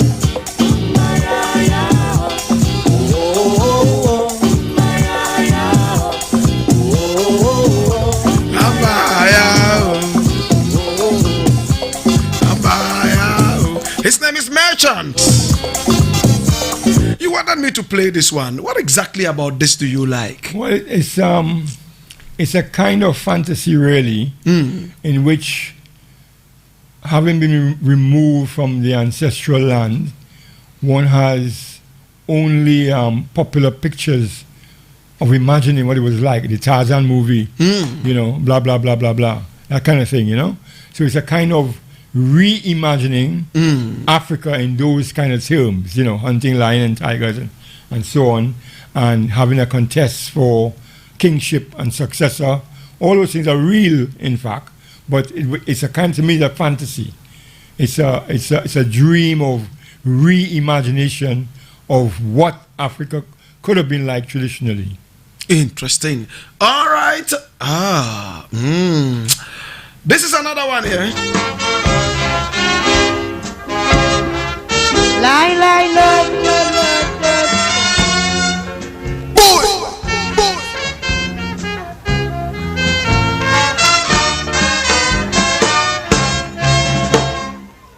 People always talking, but plenty of them don't know, and that is why they always criticizing the true giants of Kaiso. But like they forgetting the old pretty, some are great Kaisos I sang universally. In New York they start the Hall of Fame, but they couldn't leave out the great pretender's name. I've been singing Kaiso from a little boy since 1929. Always have proper lyrics And don't talk about sweet music. Good rendition, rhythm and rhyme. And year after year, pretty always there. The facts you can't ignore. I am very sure they don't make them like me anymore. Like let it.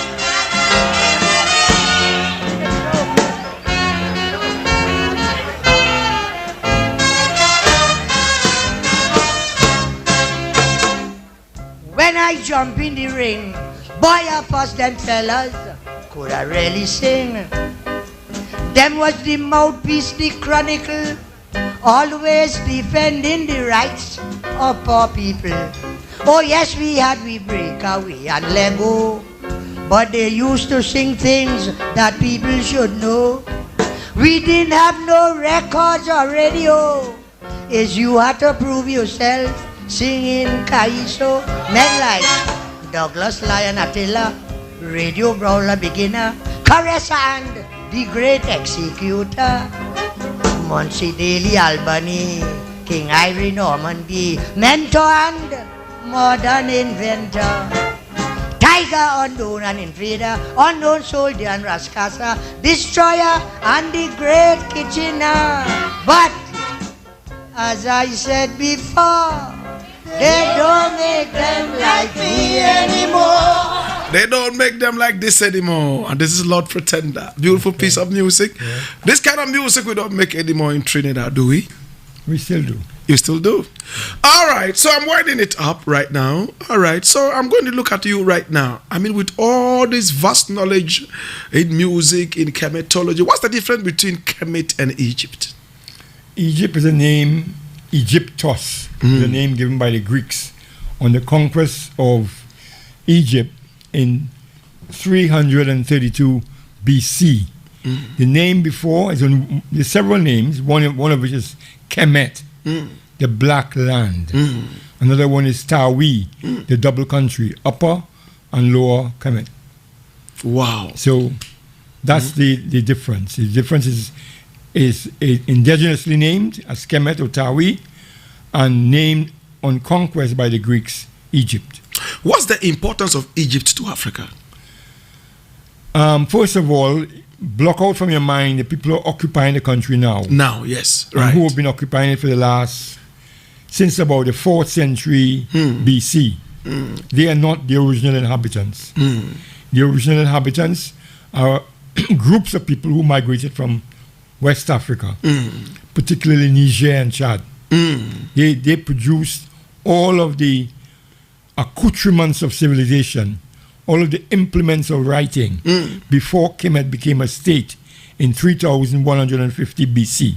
Remember, there is no other state in the entire world that became a nation state apart from Kemet that early in history, 3150 BC. So the importance of Kemet is that it introduces to the world for the first time an alphabet. It introduces to the world as early as 6500 BC the oldest astronomical center in Naphtali, which is in Upper Egypt, right? It introduces algebra, mathematics, all of the things that we now associate with Western civilization. It was first invented and dispersed via contact with the Mediterranean. Greece, who conquered it, Persia before them, who conquered it, and then Romans, and then the Arabs. All of them, why would they be conquering Kemet? Why? It's because all of the information, all of the science and the technology and the great buildings that were built by African people who were occupying that space. They occupied that space in a profound sense since 6000 BCE, before the Christian era. Wow. Okay, so and these Africans were predominantly from Mali and Niger, you said? Niger, Chad, Niger, Chad. Congo. Many migrants over a period. They didn't just all come there, but the most established that we know of is from Niger and Chad. With all the brains to create alphabets and to do algebra and all those things, why hasn't this helped Africa move higher than it is now? Because Africa has been under foreign control for the last 2,500 years. That's the reason. And many of our people have collaborated with the colonial powers, and many of the conquering nations collaborated because of personal benefit. There are many people who in Ghana, in Nigeria, in various political entities in Africa who've involved in the slave trade themselves and benefited from it financially. Do Africans still have the brains that we had in Kemet? I think we're the most advanced people in the world still. And unfortunately, all of our advanced knowledge is used by the West. For example, a Nigerian doctor who was ministering to a white American and who was pregnant, and the baby had a tumor in his brain. He was able to cut out the baby out of her stomach, operate on it, and put it back inside, and she had a 9-month delivery. Wow. Perfectly. This is the first time I'm hearing this. Well, that's public knowledge. Wow. Right? And there are many other things. The woman who invented eye surgery, laser surgery, is an African American. Did you know that? Her name is Bath. But she came from the Ba family of Trinidad, who in turn came from Mali. B.A. Some people argue that when we say African American is a combination of black and white DNAs, kind of. So, well, you have to understand the context first. Slavery was introduced into America since 1619, and it wasn't abolished until 1863. Over 200 years. Right? Right. In that period, the slave master had the power of life and death. That's true. Over everyone. If he saw a woman he wanted, there's nothing that could stop him from doing it. You just take her. If he wants sexually a man, he could take the man. So what we're saying is, under those circumstances, just use your imagination and see what life would have been like. There's no life. When people say, oh, Africa has slavery, there is no possibility of chattel slavery ever being an institution in Africa. There was what I call in servitude. People were used as servants, unpaid servants, but those same servants could rise to be something in the society. Look at King Jaja of Opobo in Nigeria. He was enslaved as a boy, but he became a king. He did. Right? Yes. And so there are many examples like that. So we don't have chattel slavery as the Europeans had. They took away your name. They tried to remove your culture. Your own profession you couldn't practice. So this is why there are many of the inventions, scientific, medical, and otherwise, in the so-called New World were done by Africans because they came from different occupations. They didn't come. If a man moved into this room with 10 machine guns and capture you and all of us here, we have different professions, right? So we only enslaved, using quote unquote that word, but in fact we are highly professional and highly skilled people. And in bringing us to the New World, those people's skills were absolutely used. What do you think about the coronavirus? Would you take a vaccine? Well, let me put it this way. We know for a fact that Ebola was not caused by any monkey. That is, it was made in the laboratory. That's true. HIV was made in the laboratory, without a doubt. Coronavirus, there are 14 patents on it. 14, right? It's not done by any monkey in China. That is not true. We know that. We know that it was used in America, in the Washington D.C. area, and Fauci they say so of the CIA thought that if they could have an accidental spill and they could have problems there, so they gave it to Wuhan and gave them $2.5 million to continue the research. Wow. Would you take a vaccine? No, I wouldn't. Even if it means that you will not be able to travel around? I wouldn't travel. You Fire! Oh my God, have mercy.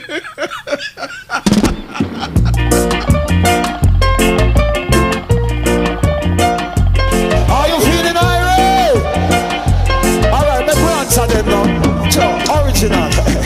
Brown girl, you sweet like a sugar. Sheila, you're nice like a money. I take a walk out the street late last night. I tell a girl how they do.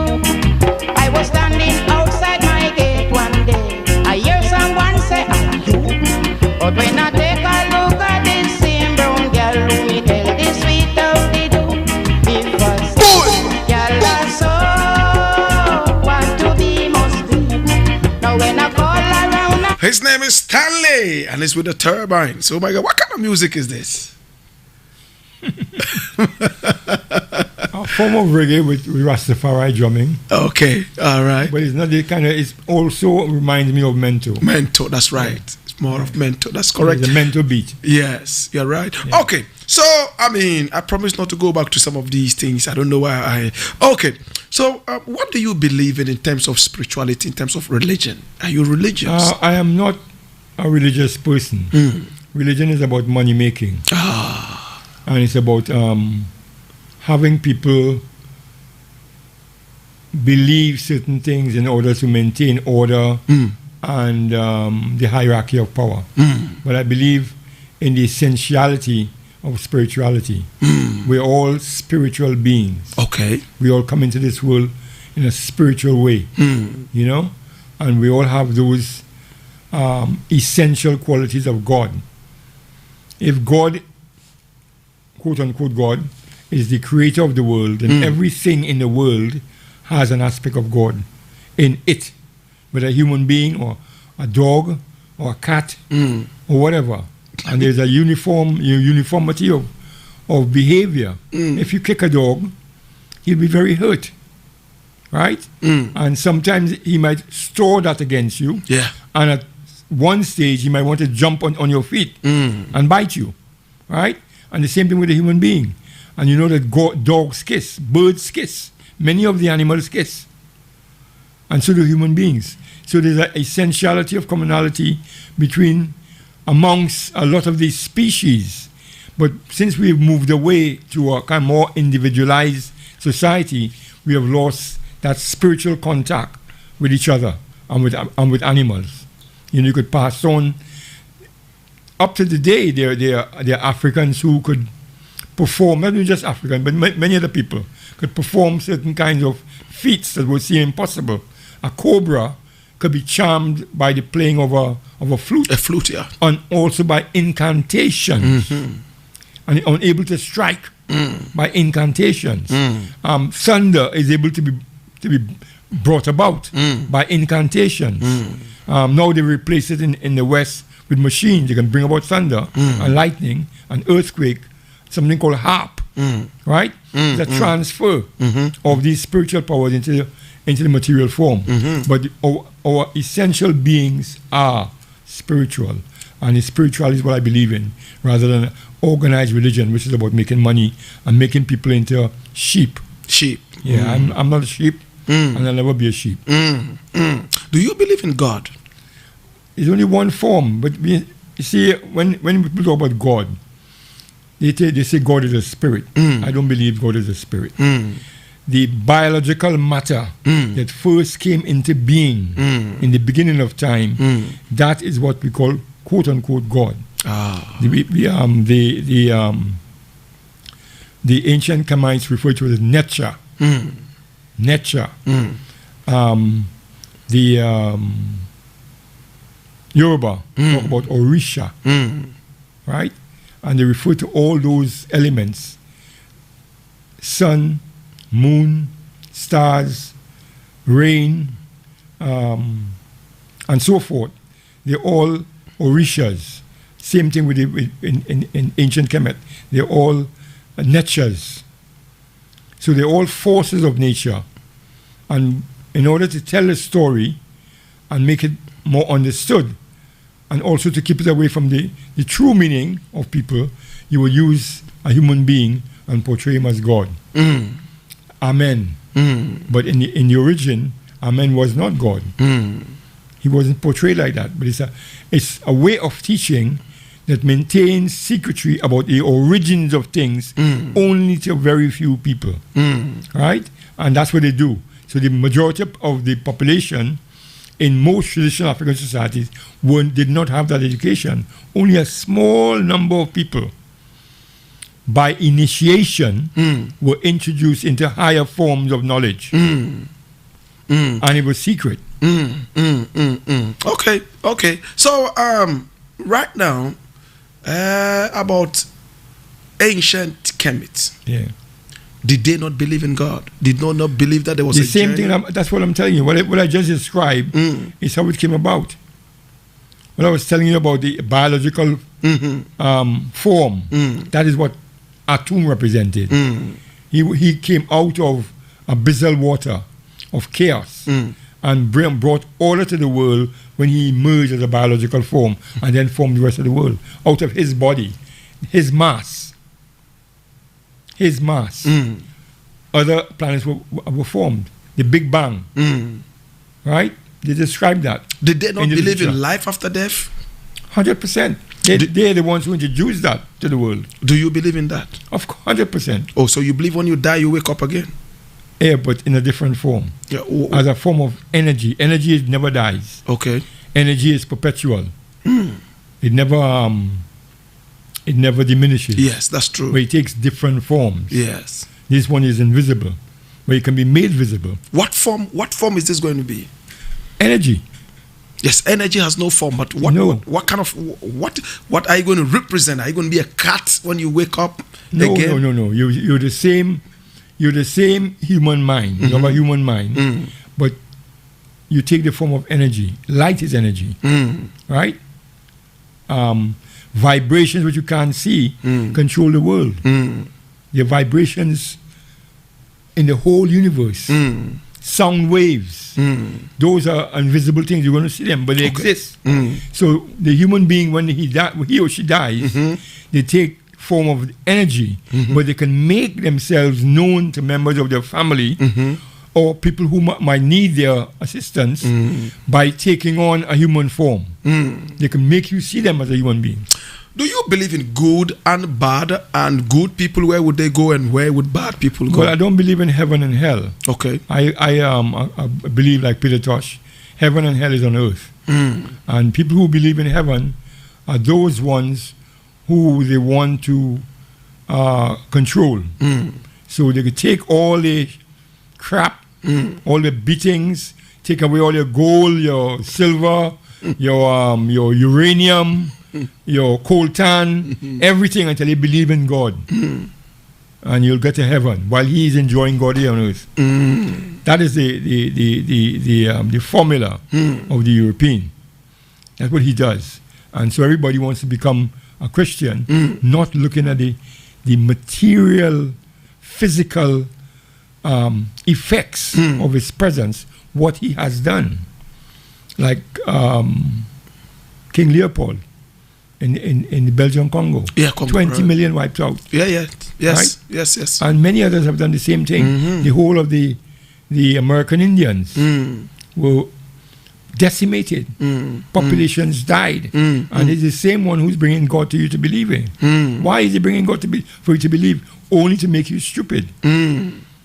Make you stupid and obedient. And there was such a thing as they used to call a Negro Bible in America, where they edited the Bible, where there's no revolt, where there's no Israelis fighting against so-called Pharaoh, right? Which is an example of rebellion.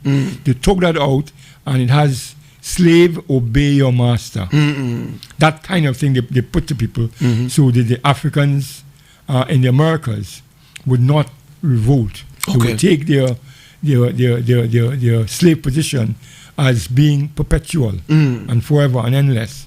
Bad people like King Leopold, when they die, where do they go? Do they also become energies? And what kind of energy would they do? What kind of energy would that be? Good energy, bad energy? What is it going to be like? Well, I don't believe some people just like some people who might be a murderer. A woman might have done something bad to people. In your own lifetime, if you're a thinking person, you can rationalize what you've done and make amends for it, right? Other people don't do that, and they go to the great beyond and continue that same lifestyle. Are they going to get any kind of punishment? From who? Maybe from more positive energies, from superior energies. Well, I can tell you one thing. 100% you know that human beings have been plagued by negative energies, invisible ones. So how do you explain that? So the only kind of punishment we get is from our laws, right? From our laws. For being bad. Yes. So when we leave a bad man to continue doing his bad things, there's no eternal punishment. None whatsoever. There's nothing like That's hell. my belief. No. From my investigation of ancient to modern, there is no such thing as hell. Interesting. That was invented in order for people to remain docile and stupid. But the people of Kemet believed in life after death, and bad people were going to hell. They were going to, be punished in some perpetual kind of. But do not doubt for a minute that propaganda wasn't part and parcel of the Kemetan state. Okay. Just as you have propaganda today by the Ghana state or the Nigerian state or the American, there was always propaganda. That's propaganda. Intrinsically part of ruling. It's a ruling class. What do you think about Prophet Muhammad? What do you think about Jesus? Do you think there was a man called Prophet Muhammad? Yes, definitely. Was there a man called Jesus? That one I'm doubtful about. I have no people who lived in the 1st century AD who are great biographers, great historians. Nobody has ever written anything about a Jesus Christ existing in Israel. No one. There are no biographical details. The first biography of Christ was written 200 years after his death. I see. So, if somebody could show me that contemporary with Christ is living, there were witnesses who chronicled his life, I might be able to believe it. But so far, 200 years after his death, no. So this name that people say has power is all fake? Name, say that again? I'm talking about Jesus. The name that people say has power is fake? Well, it's human belief. But we see people who call themselves men of God who use that name to do... Yes, but I'm saying it's people's belief. The Islam, the Muslims who massacred people in Syria. Yes. Raped Muslim women. I see. 20 men raping one Muslim woman. That's terrible. And they believe in Allah. Allah told them to do it. They're purifying Islam. Once you use God, you could say God that is doing. I saw a young boy once myself stealing some flowers out of an Indian temple in Trinidad. I see. And I asked him, why is he doing that? He said, God told him to do it. Interesting. Fire! Yes. Interesting. All right. So my guest is Dr. Amonsa Basakana. Oh my God. He is so knowledgeable in Caribbean music, chematology, and more. From here, where do you go? From Earth? Well, as I said, you go into energy. And from that energy, where do you go? You remain there, or there's another? As far as I am aware, there is no other. There are metaphorical allusions in ancient Kemet that you merge with the stars and all that kind of thing. But that's I understand that. I don't believe in that. Now it's become a very big fight in Ghana right now. Homosexuality, what they call the LGBTQI plus. Yeah. What's your opinion on this? Well, let's look at it. There are the negative confessions, which is properly called the Book of Coming Forth by Day from Night, in which, before a person dies, he will say, I have not committed murder. I have not moved the boundary. I have not stolen another man's land. I have not taken a man's wife. I have not committed sodomy. Sodomy. Right? So in the African context, there is no history of homosexuality being intrinsic to African society. And I'll tell you the difference. If you read about Sparta and about Athens, you will see a boy child at the age of 7 taken away from his biological parents to serve in the army between the ages of 7 and 30. So the ages of 7 and 30, when he becomes of a sexual age or puberty, and he has these urges, the older ones will introduce him to homosexuality. Wow. And that was a commonality. The commonality in Rome. Plato had boyfriends. Really? Of course, yeah. Well known.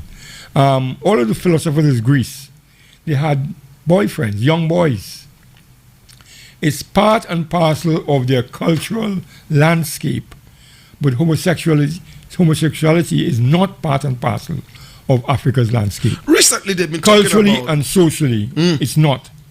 It's only during the colonial era that the Europeans had the upper hand in introducing a whole variety of sexual divergencies into the population by taking advantage of young boys in boarding school, young girls. There's one English governor in Malaysia who slept with 200 girls under the age of 14, and he got them out of the orphanages.